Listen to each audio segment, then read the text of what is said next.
name is Brad Bolin. I work for CISWG Technologies. As you can see, I'm going to be talking about information security laws and regulations today.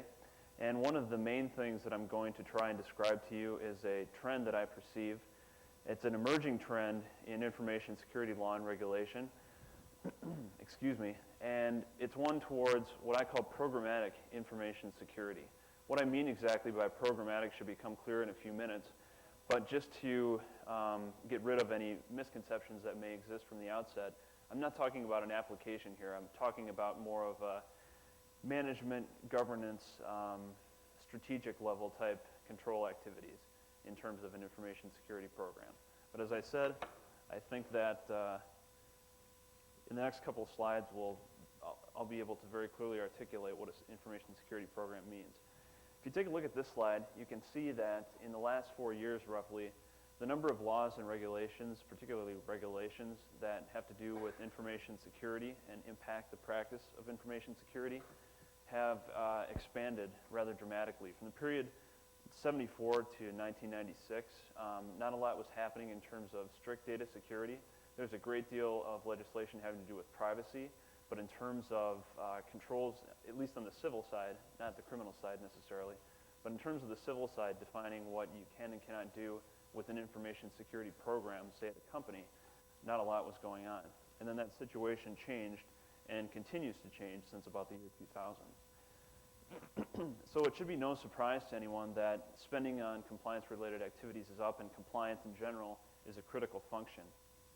The majority of IT executives believe that overall IT spending will increase over the next 12 months, and that compliance with government laws and regulations is one of the key reasons. I really apologize for that. One of the key reasons for the increase in spending.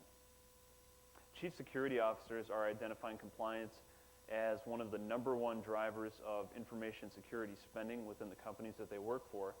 And I know through my own personal experience that the amount of time that's being spent by information security and technology professionals, people like myself and the people that I'm speaking to now, all of you, that amount of time is increasing on a relatively steady basis.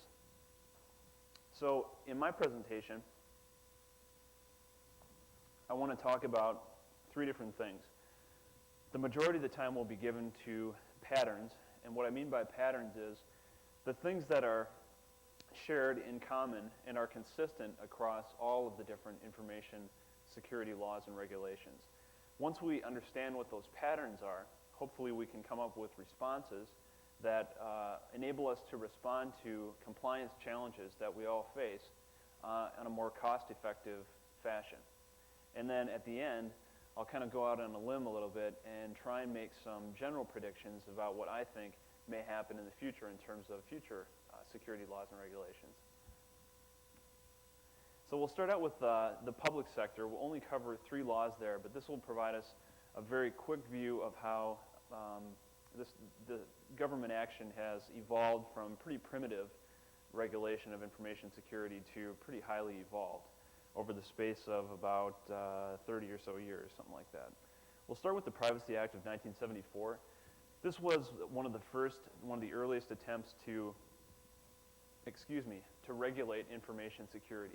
It's targeted at federal agencies, primarily government institutions, and it's intended to protect personal information regarding citizens of the United States.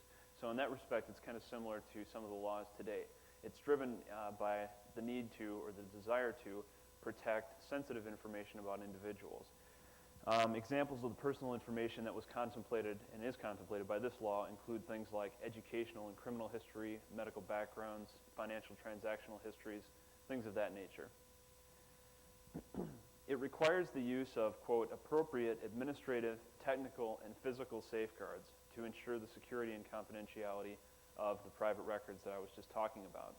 And it goes no further than saying administrative, technical, and physical safeguards. It doesn't go any further. That doesn't say there needs to be card key entry to server closets. There needs to be network access controls in place. There need to be standard configurations of devices, anything like that. It's extremely high level and extremely abstract. So it really addresses stuff at the tactical control level only in what it calls safeguards. And those 2 terms, for my purposes, are synonymous. This is an example of a law that does not take a programmatic approach to security. But this begins to change with the Computer Security Act of 1987. This is the first law that required risk-based information security plans. And they use the word plan instead of program, but again, probably synonymous. This is again directed at the federal agencies. The scope of information that is being protected here is quite a bit larger. It's not just personal information about people. It is information, any kind of essentially non-classified information that's maintained on federal computing resources is covered by this act. So we've got, again, the administrative, technical, and physical controls that I talked about, but you've also got now, in the upper part of the slide, you've got what I'm going to call program requirements. Those program requirements are, first, that the program has to be documented, so that if somebody coming in off the street after a year after the program or the plan has been set down is able to adequately review and assess the plan and understand what control measures are in place to protect the data that the Security Act is intended to protect. Second, as I mentioned, the program has to be risk-based, and I think we all pretty much know what that is. If we're protecting extremely sensitive information, then in that case, we would be required to use controls that are commensurately more rigorous. If we're protecting less sensitive information, the level of controls that need to be in place would be less rigorous. And then finally, there needs to be a periodic review. This is actually kind of a weak requirement. The program needs to be revised annually as necessary. And so theoretically, one could go several years without having to actually revise and review the plan. And then again, we've got administrative, technical, and physical controls, but now the law is starting to dictate particular types of controls that need to be put in place. This is a somewhat high-level control, security awareness and training, but nevertheless, that is specifically required by the Computer Security Act. So now we flash forward to over a decade to the Federal Information Security Act, or FISMA, as it's called, and this is part of the Bush administration's national strategy to secure cyberspace. It supersedes and replaces the Computer Security Act of 1987, and like the Computer Security Act, it is intended to protect non-classified information on federal computing systems. A very broad application, not just the private data. It builds upon and extends the requirements of the Computer Security Act. It builds on them by quite a bit. And here we've got the first explicit use of the word program, requiring the agencies to develop, document, and implement an agency-wide information security program. So again, we've got the two major categories that we've seen in the previous slides. The program requirements, some of them are carried forward, the critical ones, but we're also adding some new ones. Management sponsorship. In this case, it means that, for example, within an agency, the director of the agency needs to take ultimate responsibility to make sure that information security is implemented appropriately, that the program is implemented and operational. Next, we've got, again, periodic testing and reporting, which we saw in the previous act, but in this case, the requirement is slightly more stringent. The review has to be conducted no less than annually, and perhaps more frequently as circumstances warranted. So a more aggressive control in that respect. Strategic policies and procedures, and by this I mean really high-level kind of strategic items, obviously. An example might be the roles and responsibilities of the various key players within the information security program, including the director of the agency, the chief information officer, chief security officer, things of that nature. And then there also has to be a mechanism for program improvement. This would come in response to the annual review. If there are deficiencies identified within the information security program, within either the management of the program, which is the part that I'm most interested in, or the control structures that are in place to protect the information, those deficiencies need to be identified, and then they have to be corrected. There has to be some kind of documented way in which those deficiencies are mitigated, or those risks are mitigated. Again, we have administrative, technical, and physical controls with one of the ones that we've seen before, but again, we're adding some. And the very first one is an extremely broad-based one, subordinate plans for securing networks, facilities, and systems, and this could cover everything from network access control to operating system access control to application access control, you name it. This is an extremely far-reaching requirement. Next, there need to be incident response procedures.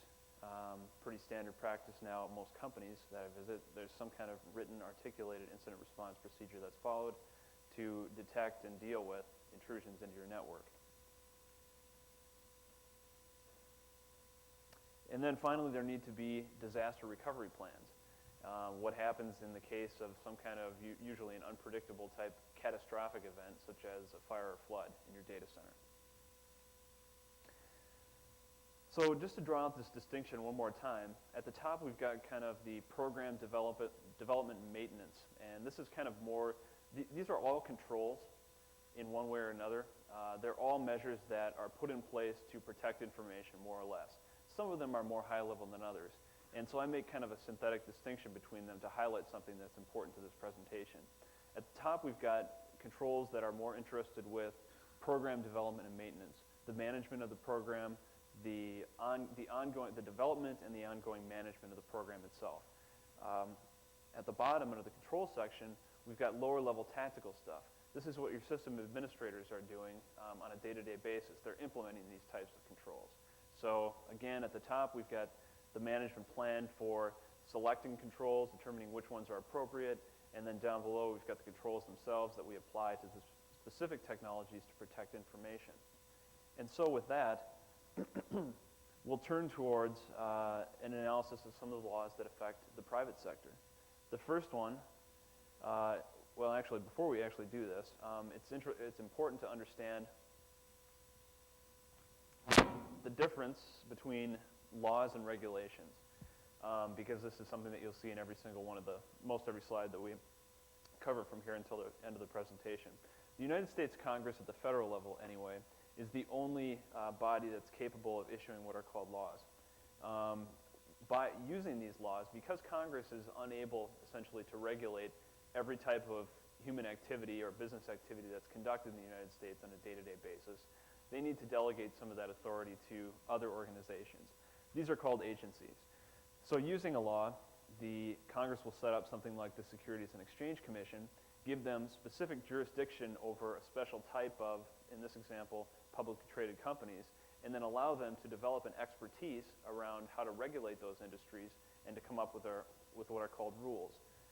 This is synonymous with regulations. Rules, regulations, it's the same thing. And then Federal Trade Commission, United States Postal Service, all examples of agencies that develop rules. So first of all, we'll talk about the Gramm-Leach-Bliley Act.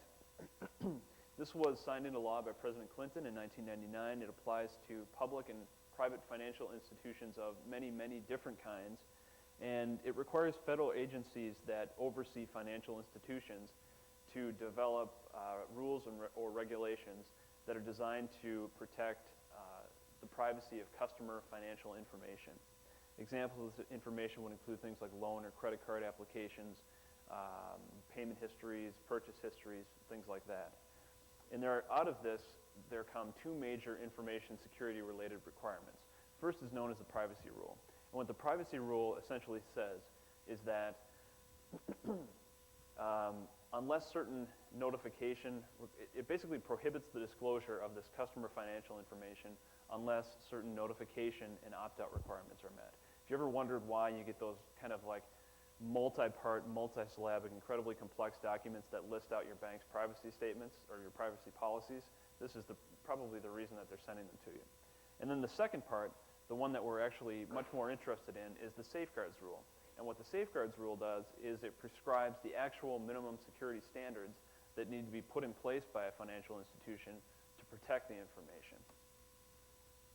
So several federal agencies have issued regulations under the Act. We'll talk about a few of them, or two of them actually.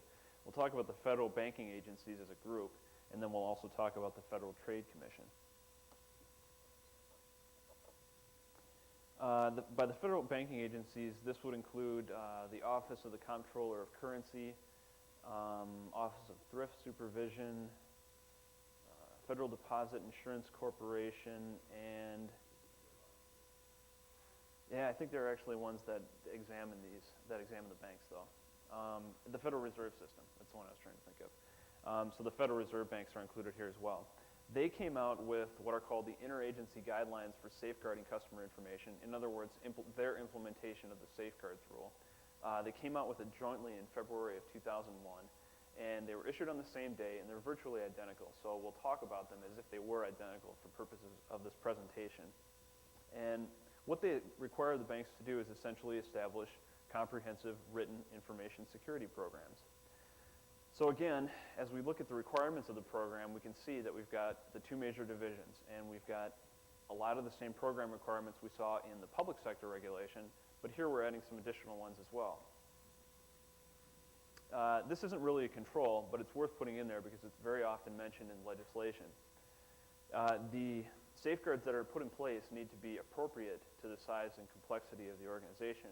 Another way to say it would be that they need to be no more rigorous than the size and complexity of the organization would warrant. So a large international banking concern would probably have to have much more rigorous control measures in place to protect its information than would a local credit union, for example. There needs to be a designated program coordinator. And this is different from management involvement because the person that's at the CEO level, for example, is not the person that's going to have kind of day-to-day responsibility for overseeing the health of the program. Not the health of the controls, for example, but the health of the program.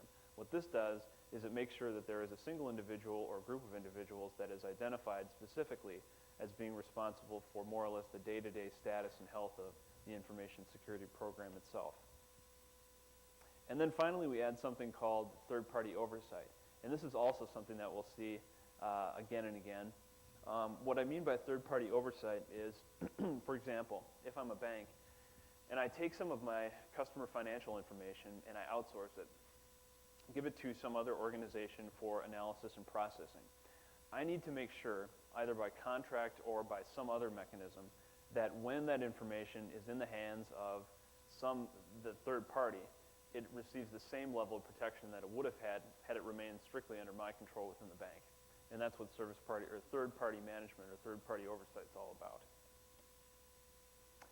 Turning to the administrative, technical, and physical controls, again, we're carrying forward some of the primary ones that we've seen previously, but we're also adding, for example, intrusion detection systems. So now we've got, of course, incident response is required, but now they're actually mandating a specific type of technology that we integrate into our incident response program itself, or plan. Access controls, including authentication and authorization. So for applications, for example, that deal with customer financial data, only authorized users can access the information, and those users need to be authenticated before they're granted access. Physical access restrictions, which I think is pretty obvious. This means making sure that if a server maintains customer financial information, not everybody can just walk up to it and kick it over, take a sledgehammer to it, whatever. The consideration of encryption of customer financial information, both while in transit and while at rest. Change control procedures, making sure that if we're going to make a significant change to a system that's processing this type of information, that our proposed change has been thoroughly tested before it's implemented to make sure that nothing goes wrong. Hopefully nothing goes wrong. Personnel security measures, and this would include things like employee background checks prior to hiring, dual control procedures, segregation of duties, things of that nature. And then environmental protection measures, that's another one, and of course I don't mean like save the trees or anything like that, but this is of course designed to like make sure that you've got a fire suppression system in your data center, for example. Again, we've got periodic control testing, but now we've got a slightly different flavor. In this case, it needs to be conducted or reviewed by independent staff or an independent third party. And so this takes the review requirement to another level. In other words, the people that come up with the information security program need to be different from the people that make sure that it's functioning normally. And so we eliminate the kind of bias that might be there. Next, we'll talk about what the Federal Trade Commission did. That's another federal agency. They were also required, to develop safeguards rules underneath the Gramm-Leach-Bliley Act. They did so. They're called the Standards for Safeguarding Customer Information. and they were issued in May of 2002 with a compliance deadline approximately a year after that. For those of you that don't know, the FTC's primary objective is to enforce consumer protection laws and protect private individuals in their dealings with companies, consumer protection in a nutshell. And as we look at the FTC standards, you can see that, again, we've got a written information security program as a baseline type of requirement, but in this case, it is somewhat less robust, quite a bit less robust actually than the interagency guidelines, which is only to be expected, I think, because, you guys gonna take a picture here? Is that a good one? Thank you. Well, let's see, where was I? All this publicity stuff is like making my head spin here. So we're talking about the FTC, and they've got, their requirements are less robust than the interagency guidelines. You can see them here. Again, as far as the programmatic or the management element, we're carrying all the same things forward, but we are adding one additional control item, secure disposal procedures for media that would have contained customer financial information, for example. Yes, sir? Oh, yeah. Well, in general, the FTC would regulate institutions that are not banks, for example. Typically, banks in general are the ones that have the highest standards applied to them. So these would be kind of other, you know, more. They're not banks. They're like quasi-financial institutions, like maybe mortgage-backed securities or something like that, where the need for extreme security is not perceived to be as great. Short answer to that one. So the one thing that the FTC standards add, sir.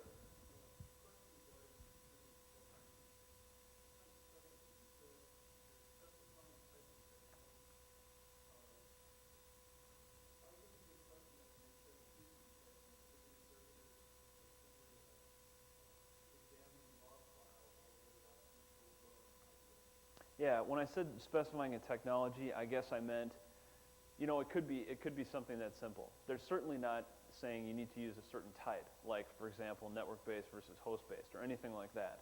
But they are saying that you have to have more than just a written response plan. You need to have some type of, a process, an actual activity, and it could be, like you say, it could be a manual activity. It wouldn't necessarily need to be a technological one. Sir?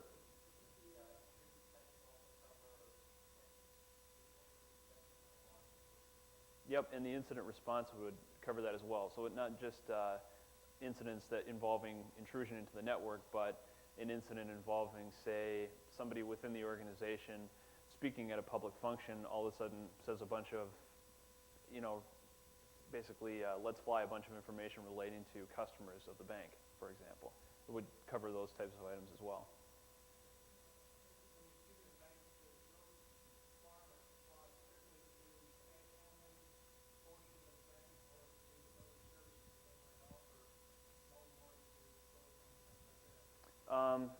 This gentleman's asking kind of what part of the bank it applies to, and actually it would apply to all different kinds of the banks. The criteria for its application is not really the kind of activity that's being conducted. It's whether or not that activity involves the type of customer financial information that's covered by the regulation. So if it's a loan operation, if it's a savings operation, it doesn't matter. If it involves the collection and use of that type of information, then it's a covered activity.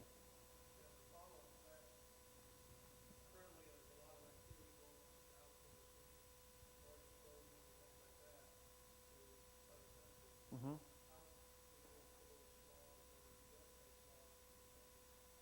Well, that would be part of the third-party oversight requirement. And what you would do, I don't want to get too far afield. And I was actually going to say if we could reserve our questions to the end. I've got kind of a lot of stuff to get through, but I will answer this one. What you would do typically is you would have a contract with the organization, the third party, and this requires you to have some kind of an arrangement. And you would have a contract in which you would state that the person that signs it, say it's a company in India, for example, agrees to be subject to a lawsuit in whatever jurisdiction in the United States that the bank happens to operate in, whatever jurisdiction it chooses. So that's kind of how you don't have to sue them under any international law. You can use American law, United States law to do it. Or potentially you could use the law of their country, but I can't imagine a contract ever being written that way. And if you were wondering why information disposal, like secure disposal procedures, weren't a part of the interagency guidelines, it was kind of a solecism or kind of a big oversight on the part of the regulation, or the agencies rather, that came up with those regulations. But I'm told that under something called the Fair and Accurate Credit Transactions Act, that secure media disposal procedures will now be required in all of those different, by all of the federal agencies overseeing financial institutions, and that in pretty short order in the near term, the interagency guidelines will be amended to have a similar requirement to what you see here. Next, we'll turn to the Health Insurance Portability and Accountability Act. Like GLBA, Greenwich-Bliley, this is another data-driven type of legislation.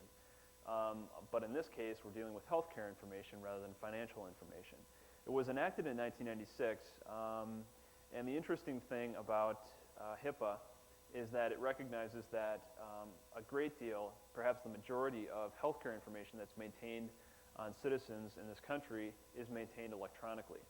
And as a result of that, Subtitle F of the Act requires the Department of Health and Human Services to come up with a rule, just like under GLBA, that ensures the privacy and the security of the healthcare information. So again, you see two major regulations evolving out of this. The first, a privacy rule. Who can see this healthcare information? To whom can it be delivered? When can they see it? All those types of things. Who can use it? And then you've also got a safeguards type rule, which prescribes, again, minimum security standards with which that information has to be handled. Although in the context of HIPAA, we don't call it a safeguards rule.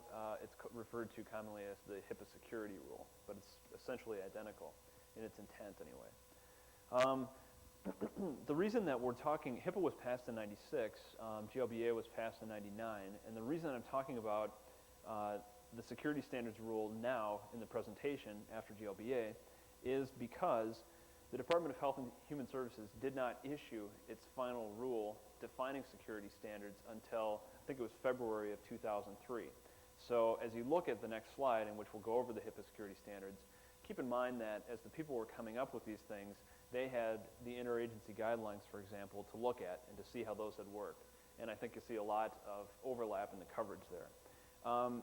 HIPAA talks about, instead of using the word controls, HIPAA uses instead a term called implementation specifications. And these specifications can be either required or addressable. Required specifications are exactly what they sound like. You have to, every organization is required to implement them. Addressable ones are a little bit different. Addressable means that they have to be evaluated to determine whether or not they're appropriate for the institution that is thinking about implementing them. And if they determine that they're not appropriate, they have to give a documented reason why and attempt to implement some alternative safeguard if they can. Due to time constraints in this presentation, I'll only be talking about required specifications. So in this slide, we see the required specifications, required implementation specifications for HIPAA. And as you can see, again, the pattern, we're carrying forward most of the same management type controls that we've seen in the previous slides. And we're also bringing forward a lot of the same tactical level control items that we've seen in the previous legislation as well. We are adding, in this case, two additional ones having to do with workstation use and security. Workstation use simply means if a workstation is able to access protected healthcare information, then there have to be, only certain people can access that. There have to be rules about who can access it, what time they can access it, when, how long, what they can do with it, things of that nature. And workstation security has simply to do with respect again to those same systems, physical security measures around them, making sure that people can't get within 50 feet of them unless they have a reason to be there. So no discussion of compliance and information security would be complete without talking at least briefly about Sarbanes-Oxley. This is kind of the poster child right now of compliance. It's the one that's getting, I think, the most visibility because it has such broad application. And I think, well, first of all, as you probably all know, it was passed in 2002. It was kind of in response to a wave of big financial scandals, really huge financial scandals involving companies like Enron, Tyco, WorldCom, Adelphia. The list goes on. And it applies to companies that are publicly traded, in other words, companies that are registered with the SEC. And I think that one of the main reasons why it's getting so much spin in companies and why it's got such a high profile, I think the revised compliance deadline, somebody can correct me if I'm wrong on this, but I think it's now in November of this year for larger companies anyway. Fourth quarter? Yep, so it's anyway, it's coming up. They moved it back, but it's still looming on the horizon. Yeah. Accelerated filers or whatever that is, yeah. So due in part, I think, to the fact that violations of Sarbanes-Oxley can wind chief executive officers in jail, I think that's one of the main reasons that it's being taken very seriously. Just to give you an example, a violation of the Sarbanes-Oxley Act, a willful violation of it, can be punished with a fine of up to $5 million and a prison term of up to 20 years. So it's a fairly significant penalty. Then again, on the other hand, I mean, $5 million to a chief executive officer may not be a great deal of money, and you never really know where these CEOs are actually going to spend their prison terms. It may not be the most rigorous, facility, but anyway, the penalties are there, so it's being taken seriously. So the part that we're really interested in terms of Sarbanes-Oxley, is Section 404. What Section 404 requires in a nutshell is for the management of a company, to assess what is called I have internal controls here, but it's internal control over financial reporting. And they have to do that on at least an annual basis. And they also have to have their assessment of the internal control attested to by a third-party auditor. So you're probably wondering, what is internal control over financial reporting? Well, at a very kind of a simplistic description of it would be that internal control is there, it exists to ensure that the information that is generated by the company, the financial reporting information that is generated by a publicly traded company and winds up either in a quarterly report or more probably in an annual report, which is distributed to shareholders, potential investors, as well as its filings with the SEC. It's there to ensure that that financial information is accurate, reasonably accurate, when it winds up in the annual report. And so management needs to make an assessment of the internal control structure in which it says, yes, we believe, and we have a basis for believing that what we present in our annual report as our financial health is reasonably accurate, or no, we don't believe that it is. The interesting thing is that neither the Act itself nor the SEC's rule, which I think is called Regulation SP, actually mention information technology or information security specifically. So a lot of people kind of wonder sometimes why information security and information technology personnel, people like you and me, kind of spend a lot of time having to deal with Sarbanes-Oxley compliance activities. And the primary reason, I think, is because financial reporting is so inextricably linked or tied to the computer systems in a modern corporation. You really can't have reliable financial reporting unless you can rely on the applications that are processing the numbers.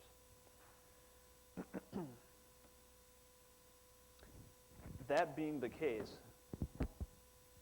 the term internal control has been interpreted to include what are called IT general controls and application controls. Application controls are with respect to the applications that process and output this data for the annual reports. It means that the integrity of the data while it's within that application is protected by access controls, data processing type of integrity controls, things like that. That's a relatively narrow set of control objectives, really, and a relatively narrow set of actual applications, for example, relatively narrow, that a company would have to examine. Where the scope of Sarbanes-Oxley really explodes is when you talk about what are called IT general controls. And IT general controls really can include almost everything related to information technology and security.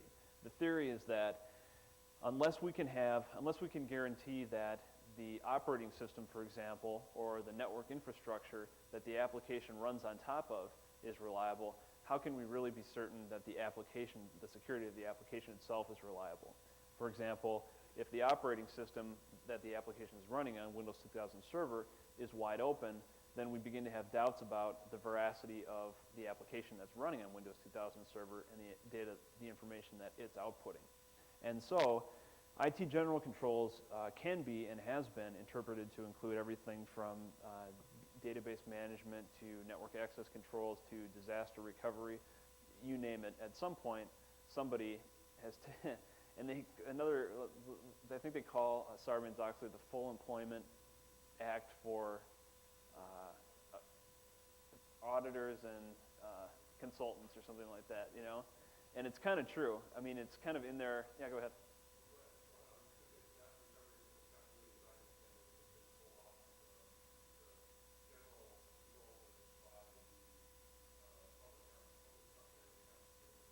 Oh, okay.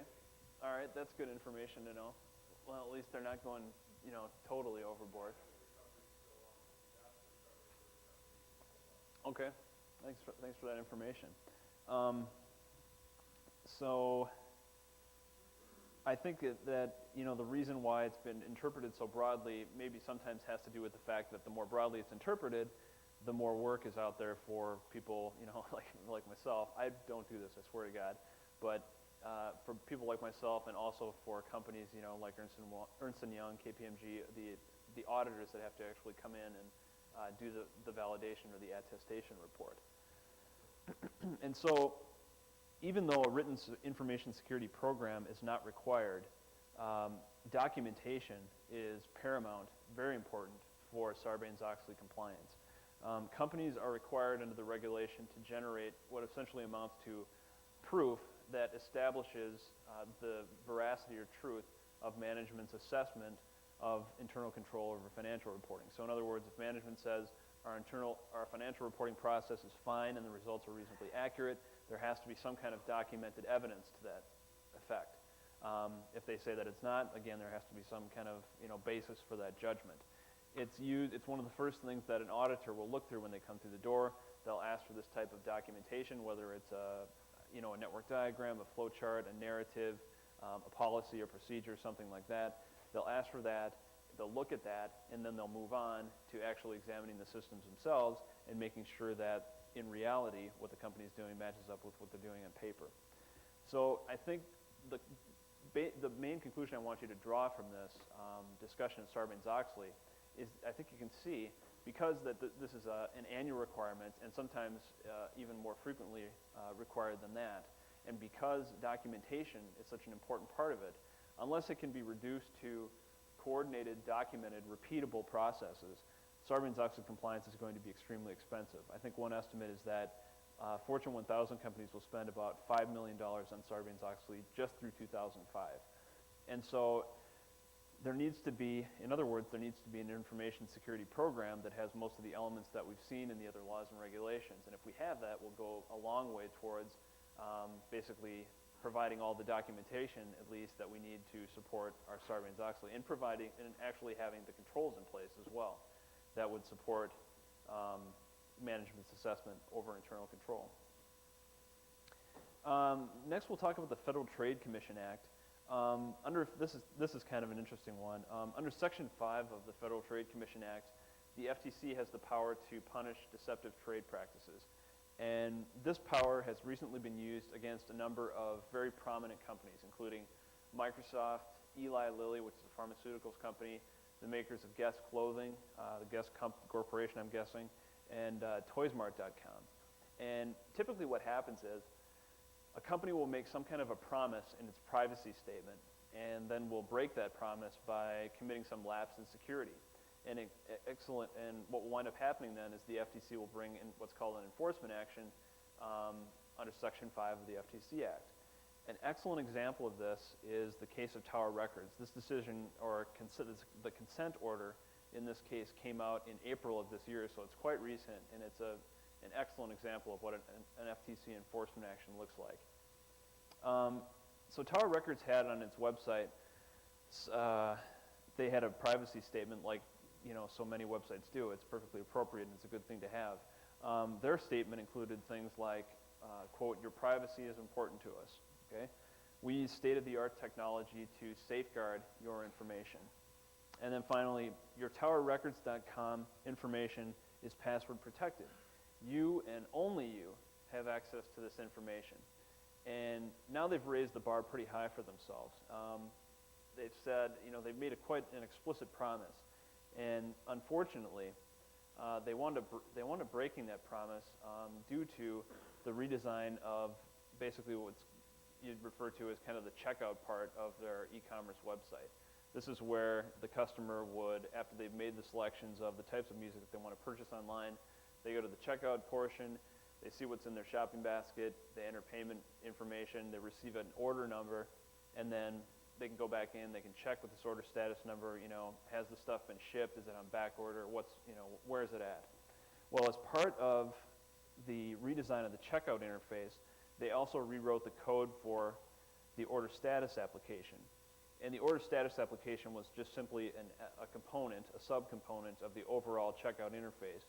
And its specific responsibility was to take order numbers rather, and then retrieve the information about them, just as I said before, whether it was on back order, whether it's been sent, essentially whatever the status of the customer's order is. Unfortunately, the rewritten order status application did not include any code to authenticate the user. So, in other words, no name and password was required. All that you had to do was enter a valid order number, and you would be able to view any of the information having to do with that order. As a result of this, information related to over, I think it was 5,200 Tower Records consumers was viewed by unauthorized users. It wound up in some internet chat rooms. People had lively discussions about the purchasing habits of these individuals. And some of the things that they would be able to see would be the consumer's name, their billing and shipping address, their phone number, their email address, and a complete purchase history of everything that they'd ever bought online in Tower Records. So of course, the FTC brought under Section 5 an enforcement action, and they said basically Tower Records had made a promise in their privacy statement to their customers that this order status information would be protected with some kind of authentication mechanism. They broke this promise when they rewrote the order status application, and then Tower Records came back with saying, in a fairly reasonable argument, they said, look, just because we don't have every known vulnerability or problem that you can have with a website of this type, an e-commerce application of this type, just because we're not addressing every single one of those doesn't mean that we don't take security seriously at Tower Records. We have a certain window of time within which we're able to, identify these vulnerabilities and apply whatever corrective measures are appropriate to close them. And unfortunately for them, the FTC pointed out that the information, basically this is not really a patching issue so much as just a coding issue. Information on this type of problem, which is basically user account and session management, information on closing that type of vulnerability had been available since at least the year 2000 and had been available to the general public. And so it was pretty tough for them to come back and say, well, what we're doing is reasonable. They'd had 3 years to get it right, and they'd failed to do so in the latest release of this code. And so the result, I hope, by now is fairly predictable. They were ordered to implement and maintain a comprehensive information security program. The program requirements, I won't bother reading through them. They're again what you've seen previously. What they're most similar to is the FTC's safeguards rule under the GLBA Act. In fact, my assumption is just that they took basically what they thought were the critical elements of that rule and just put them in place here. There was one interesting wrinkle, however. Tower Records was also required to obtain an independent assessment of their security program every 6 months. So, and I know that, for example, under the interagency guidelines with the banks that we talked about previously, there was an independent assessment requirement, an independent audit requirement. However, in that case, the bank could use independent staff that worked for the organization. They didn't have to use an actual independent third party. In this case, the FTC is requiring that the Tower Records does use an independent third party. And I would just draw your attention to the fact that, first of all, this is I would say, a much more substantial review requirement, for one thing. And second, it also makes it kind of similar to Sarbanes-Oxley, because in Sarbanes-Oxley, you can't have management's assessment attested to by internal, independent staff that still works for the company. It has to be somebody that wasn't involved in setting up the internal control structure to begin with. So this is kind of an innovation in terms of keeping tabs on the true health of the information security program within an organization. I beg your pardon? I don't know the answer to that. I could find out pretty quickly, like after the presentation, and let you know, like how long that goes for. I imagine that it was for some term, some period of time, but yeah, it wouldn't be perpetually. So before we turn to kind of the final, basically the primary final part of the presentation, I wanted to say a few quick words about negligence liability. This is, in some circles, this is kind of like the holy grail that everybody's looking for in terms of being able to sue companies based on inadequate information security. One of the main reasons, or one of the big criticisms that's oftentimes leveled at the information security laws and regulations that we just talked about is that they do not provide what's called a private cause of action for people. In other words, citizens are not allowed to sue to enforce violations, for example, of the HIPAA Act. Only they can file a complaint with the Department of Health and Human Services, and then the Department of Health and Human Services can do something, either do something or not do something based on that complaint, but nothing ever goes back to the consumer based on that violation. That's not to say that there might not be other avenues in which they could recover because of the disclosure of information. But as far as HIPAA itself is concerned, a private citizen has no individual right to recover damages if they're under the HIPAA Act. So what are the elements of a negligence action? The first is there needs to be a duty of care. Second, there has to be some kind of a breach of that duty of care. Third, damages, measurable damages of some kind to the plaintiff. And then finally, proximate cause, which just simply means that there has to be a relationship, causal relationship between the breach of the duty on the defendant's part and the damages sustained by the plaintiff. Even though, to the best of my knowledge anyway, and anybody that can correct me on this, please do, but as far as I know, there has never successfully been brought an action for negligence based on information, like lax information security practices. But if we look at some of the stuff that we've already talked about, and I'll just talk about one of them, the FTC enforcement actions, I think we can kind of see some signposts on the road that indicate that this type of liability may not be a complete pipe dream. To take a look at the Tower Records case, what was their duty of care? Their duty of care was to maintain a reasonably secure website, or to maintain with reasonable security the customer information that it collected about the visitors to Tower Records' website. What was the breach of that duty of care? When they screwed up the rewrite of the order status application and failed to include authentication code. What were the damages? Well, in this case, the damages really might not have been all that significant. Potentially identity theft because of some of the types of information that was disclosed. But just imagine if it had been another part of the website that had been compromised, the part that actually processed the payment information itself, and account numbers were compromised as well, then one could quite easily imagine identity theft occurring and a quite significant amount of financial damages to the plaintiff. And then finally, proximate cause. No injury would have happened to the Tower Records customer unless Tower Records itself had been negligent in the design of its order status application. So it's very much, that enforcement action is very much what a negligence liability lawsuit by an individual would look like. Sir?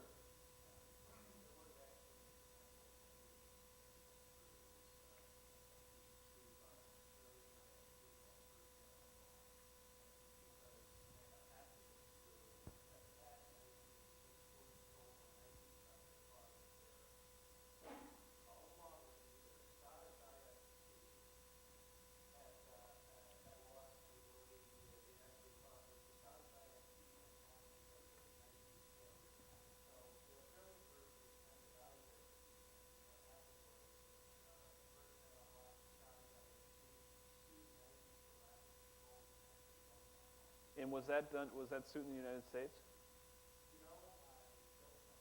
Okay. I'll have to talk to you.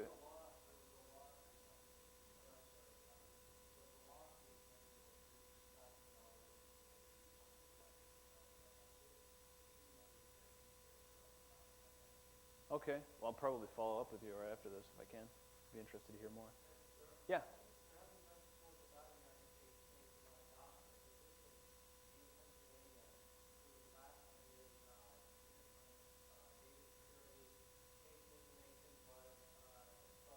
Mm-hmm. Yeah.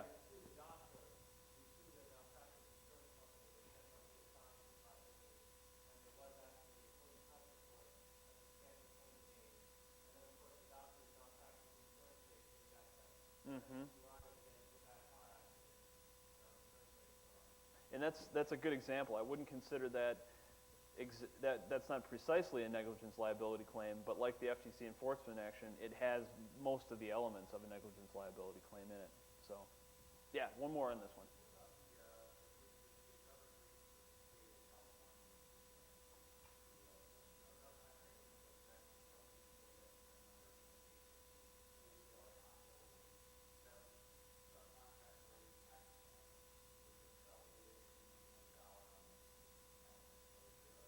That one I'm not aware of. The only one I'm aware of is the one that the incident at the Teal Center that led to the passage of SB 1386. But the one you're talking about, I'm not familiar with. I'm sorry.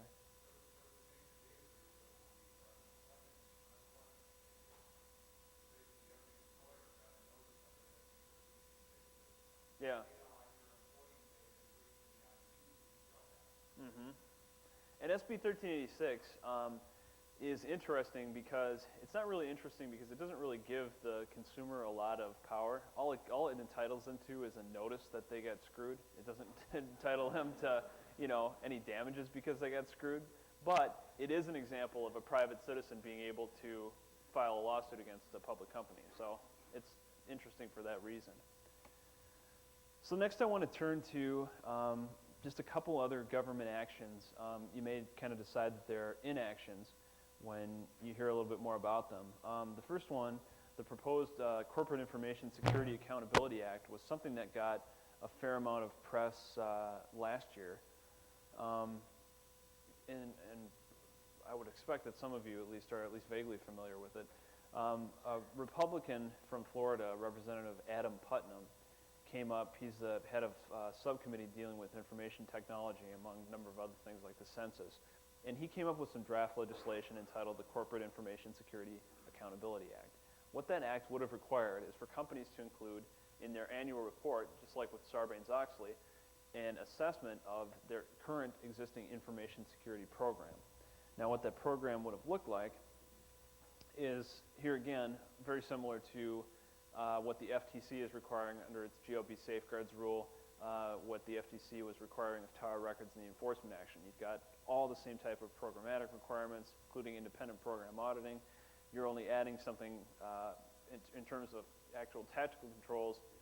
You're adding something called asset inventories, which just means, like in the example of something like laptops, you purchase a laptop, you track it through the organization, who uses it, what data goes on it, and then when it's served its useful life, then you retire it in a way that makes sure that all of the important information that was on there is scrubbed off, that type of thing. But this piece of legislation never passed beyond the draft status.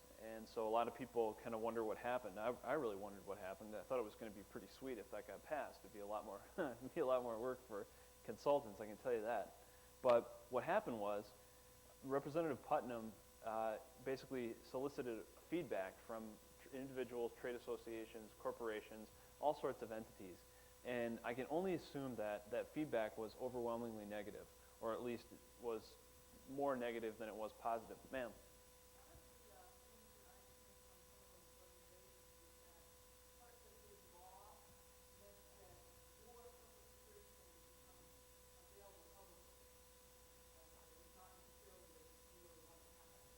Well, yeah, that's a good point. I guess I think there were concerns about that. In the proposed legislation itself, it does make provisions for that, like the confidentiality of that information. That's not to say that companies weren't, even though that language was in the proposed act, that they still weren't concerned about it, as you say. But it definitely was, that was something that they took into consideration when they drew it up.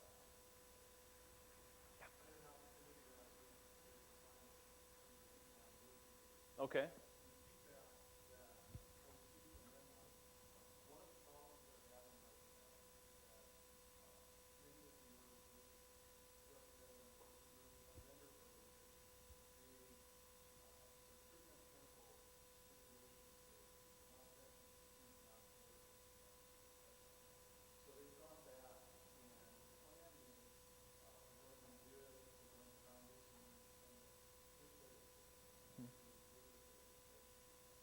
Yeah, I was going to say, if you don't mind, I'm just going to carry on straight for just a little bit, and hopefully we'll have additional time.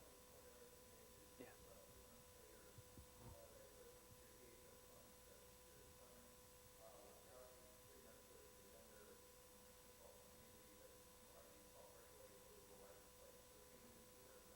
Mm-hmm. Yeah. What I was going to say is that Putnam never said, he definitely said in his press release that came out with the recommendations of the Corporate Information Security Working Group, he said that the legislation wasn't dead, it was just postponed. You know, kind of like, show me that you can, everybody said we can do it ourselves, he said show me if you can do it yourself. And so what the working group came up with were essentially a set of best practice type recommendations that could be implemented by companies to improve the security. I don't know if anybody here has seen them, but they're pretty thin stuff. They're very general, they're very abstracted, they don't really offer a heck of a lot of guidance, and it really doesn't have much teeth at all. Bottom line is very much a laissez-faire, self-regulated type of approach. Jeez, holy cats. Which brings us,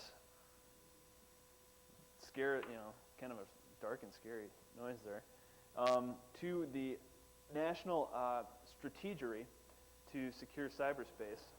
Wait a second. This is the Bush administration's national strategy to secure cyberspace. That's my mistake there. This was issued in February of 2003, and it makes the quite valid observation that business, government, national defense, all of these different entities have developed a common reliance upon the internet in order to successfully conduct their operations. Because of this common reliance, they also have a very significant common vulnerability. And so what the national strategy tries to do is say, everybody needs to step forward, whether you're an individual, a company, a government agency, whatever you are, and take responsibility for that portion of cyberspace over which you have control. So as a home user, I need to make sure that my home network and PCs are secure. As a corporate administrator, I need to make sure that the corporate network is secure. As a government agency, so on and so forth. Again, the approach is very much one of self-regulation. And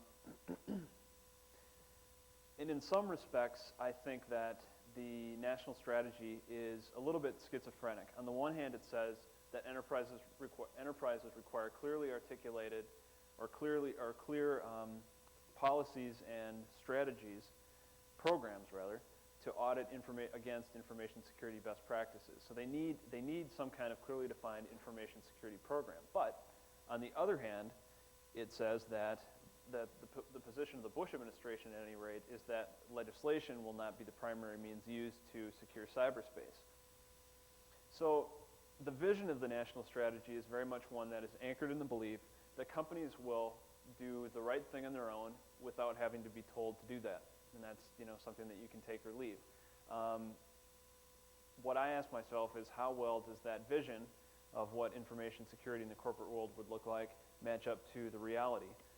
And in my estimation, at least some of the things that I've seen make me think that maybe the vision doesn't match up that well. For example, the number of companies reporting that they possessed an established information security policy decreased fairly significantly from 2003 to 2004. Another data point, fewer chief security officers believe that security is considered a routine part of their business. This, again, kind of tends to go against the philosophy that's espoused in the national strategy, the hope that companies will kind of get it on their own and do it. In fact, interestingly enough, in one survey, the majority of information security managers stated that they would actually welcome some type of federal legislation that prescribed minimum types of information security standards. So we're kind of split. Let's see, how much time do I have? 10 minutes? Okay. I'm just going to unfortunately skip this part. So I told you at the at the beginning of this presentation, and let me just say one thing really quickly. The presentation that you're seeing here will be available on the blackhat.com website. The one that's actually included in the printed conference proceedings, I think, is, I can't remember if it's the CD. There's the CD proceedings and the written ones. And the outline that I have in there is much more detailed, much more extensive, so you may find answers to a lot of your questions in there. I just want to point out that it's kind of different and much more elaborate than this presentation version is. But anyway, I told you that I would talk about patterns, responses, and predictions. The pattern by now, I hope, is pretty obvious to you. There needs to be some type of, there's basically certain critical elements that appear in just about every law and regulation that we've discussed, kind of like your model information security program. You've got the top level strategic management, data, overall operations type of controls, and then you've also got the more tactical level types of controls at the bottom. And this model has been used and expanded upon over time and has reached, I think, its fullest maturity to date within HIPAA. I don't know if you remember, but we talked only about required specifications. If I had included addressable specifications, we would have added at least another 20 items to the list that you saw on the slide, making it probably the most fully articulated information security program required by law at this point in time. And the response, I think, is also pretty obvious.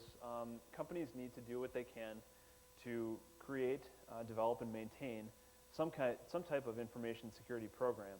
And a lot of people, when I state this conclusion, they say, well, gee, that's really great, Brad, but, our company's already spending a lot of money on other kinds of compliance-related activities. And to that response, I have two things that I like to point out. The first thing is that in most organizations, a lot of, especially the control level type things, the tactical level things, they're really already there. The thing that's really missing, the only thing that's missing is more kind of the management aspect of it. So you've got a lot of the framework there in place, and it's not a huge amount of distance that you need to go to get all the way to an information security program. The other thing I like to point out is that if you are a company that's subject to multiple different types of laws and regulations, which is not infrequently the case, an excellent example would be a large bank like Wells Fargo, for example. Their company would be subject both to the interagency guidelines, just as one example, and also Sarbanes-Oxley. If they had an information security program in place that covered all the bases that we'd listed in the last slide, the basic elements, they would be able to, at the same time, meet a lot of the different requirements of both different compliance challenges. Whereas the common practice is essentially to say, okay, here's a GLBA project, here's a SOX project, everything will work in an independent silo, and there won't be any overlap between the information. That being the case, it's extremely inefficient and not very cost-effective. So having an information security program is a much more cost-effective approach to the problem. And again, it's not a one-size-fits-all type of solution here either. Large organizations are going to have greater requirements placed upon them, but smaller organizations like credit unions would have commensurately fewer requirements. So the burden shifts depending on the company's ability to bear it. Just quickly in passing, I can give you one excellent example of a published information security program standard. It's British Standard 7799 Part 2. We're all familiar with Part 1. That has now become ISO 17799, which is the Code of Practice for Information Security Management. That is actually very tightly linked with Part 2, which is under consideration for adoption as an international standard, and we'll probably get there within the next probably 3, 4, 5 years, I would guess. And what Part 2 does is it defines what are called information security management systems. And you might as well just replace the word systems with programs.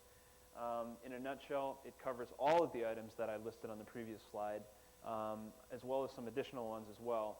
And really, provides the framework for building up the information security program, running it, and making sure that it stays alive and maintained well. And then finally, I'll close with some predictions. Based on the laws and regulations that we've looked at, I think that it's safe to say that if there are future legislative actions, they will probably conform to the type of model that we've seen developed here. They'll have the management component, they'll increasingly have the management component, and they will increasingly define the types of tactical control measures that need to be put in place by every organization. That model will probably continue to be followed if there's more legislation. I also think that data privacy will continue to be one of the primary drivers of information security law and regulation, just as it was with GLBA and HIPAA. However, I also think that more systems-driven types of laws and regulations will also be part of the future. Think back to the national strategy, where they're talking about issues not just of, for example, confidentiality with data privacy, but availability issues. If a significant portion of the internet, I think the majority of the internet is owned privately, it's in private hands, if the availability of the internet is compromised or jeopardized by the behavior of those private sector entities, then there may be some regulation that dictates more, that targets them directly and says, look, do this because unless we have a healthy internet, everybody's going to suffer. So a more systems-driven approach may be something that we'll see in the future. I also think if you look at, Putnam was a Republican. I don't think that he went through the trouble to draft that legislation just because he had nothing better to do with his time. I think he was probably serious about it. But on the other hand, the Bush administration's approach is very much one of self-regulation, at least if you look at the national strategy. It's interesting to observe that one of the persons primarily responsible for putting that document together, Richard Clark, who used to be the head of cybersecurity, the cybersecurity czar for the Bush administration, previous administration, who is now on the outs with the Bush administration, is essentially opposing a lot of the stuff that he helped come up with. And so, it's my suspicion that essentially, he's kind of under the gun, he had to play nice, but now he's recanting a lot of the stuff that he said in the national strategy. So, with that in mind, I think it's safe to say that if the Bush administration continues in power through November, and I don't want to get into political debate here at all, but I think it's safe to say that if Bush is reelected, these types of laws and regulations will probably occur later rather than sooner. And if a more Democrat administration comes in, Kerry, for example, then they will probably occur sooner rather than later. But that's just my own observation. At this point, I want to thank everybody here. You've really been a great audience. It's been a privilege speaking to you. It's really nice to be able to speak to a group of my peers, and I'm very proud to be able to do it, and you guys are all great. So thank you very much, and if there is any time, I would be happy to entertain any questions that you have. I'll also be at the reception tonight, so we can talk there. And if you have any other questions, you can always send an email to me, and I'll get back to you for sure. So, does anybody have any questions? What's that? 3 minutes for questions. Sir?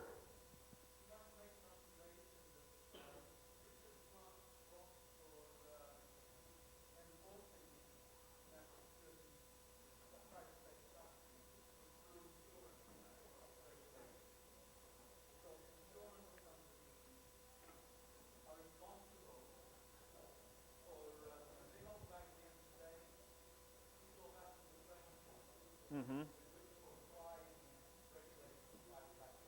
That's a good observation. Anybody else? Yeah, shoot. Yeah. Well, there are certain officers, including the chief executive officer and then the chief financial officer or somebody within the organization that holds the same functional role, that are required to sign off on management's assessment. So if they sign off on it and the third-party auditor comes in and says this is bullshit, then because of that signature, because of that certification, that's the reason why they can go to jail. So when I hear a chief security officer say I can go to jail, I don't think that chief security officers are required to sign the document, not as far as I'm aware.